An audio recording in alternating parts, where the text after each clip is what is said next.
Hey y'all, welcome back. This is Trey with TreyMixes.com.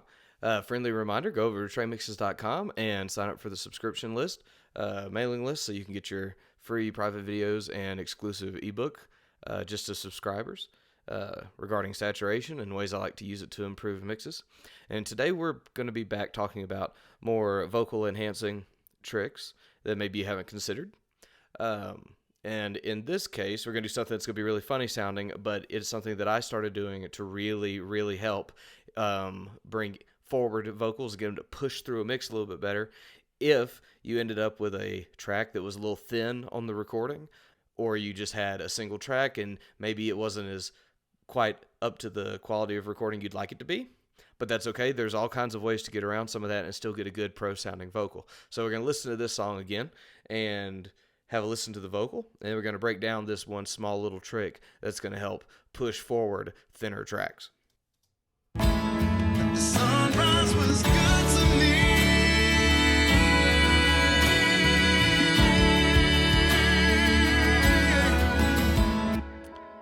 All right. Yeah, here's my trick. I'm going to solo out just the vocals.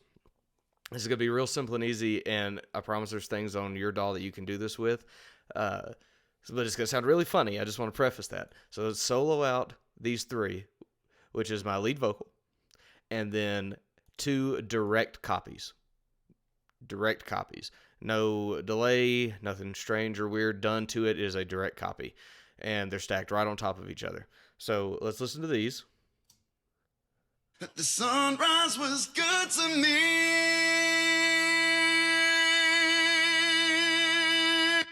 All right. Sounds a little funny.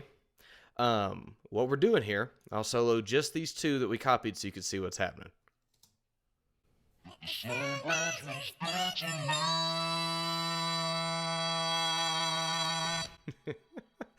All right, so what's happening here is on one direct copy, we take a pitch shifter and drop the whole vocal an octave.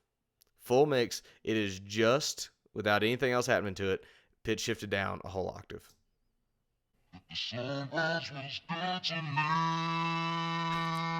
Gross, ridiculous, absolutely ridiculous that it sounds like that. But same with the other one. It's a high one, up, Alvin and the Chipmunk style, up a whole octave. The sunrise was good to me. Awesome. And so this is fantastic. Obviously, you don't want that out there where people can hear it. So here's what I do. What I like to do is on both channels, we pull in an EQ, and I low filter, high filter, so we just have vocal information. And you'll see the difference between the low octave one and the high octave one. One is shifted up slightly higher. See, I'm filtering out some here, and there's more lower mids in this than there are in the high octave. All right, so did some filtering just to get vocal info, and then slammed them with compression so that it's a real even signal. Then what we do is we bring in our lead vocal, and we start in a mix, and I'm going to highlight these 2 together.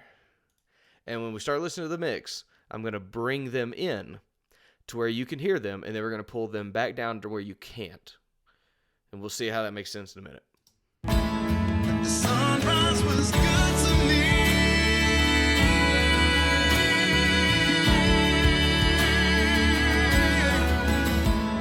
The sunrise was good to me.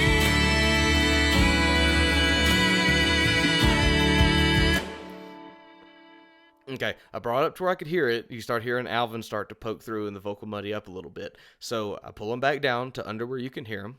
And the reason we do that is, again, you don't want people hearing it. But the reason this is here is the initial track with no processing was on a small dynamic mic in a small room with not a ton of reflection cancellation. It just ended up being a little thin and it sounded like it was recorded in the garage. It was good recorded performance. Great job of the guys who did it with what they had. But we could always do a little bit better. So what I do is when I add this, we add this to help push it through and give it more harmonic information that's in key. It's an exact double, but it doesn't become distracting, and it helps thicken it up a little bit more and push the vocal forward. So I'm going to turn the mix back on, and I'm going to mute them in and out.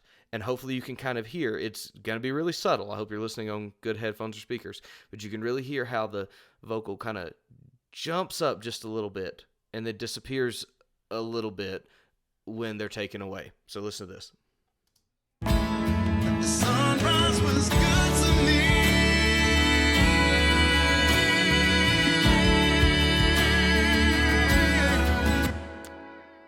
Okay, hope you could hear that.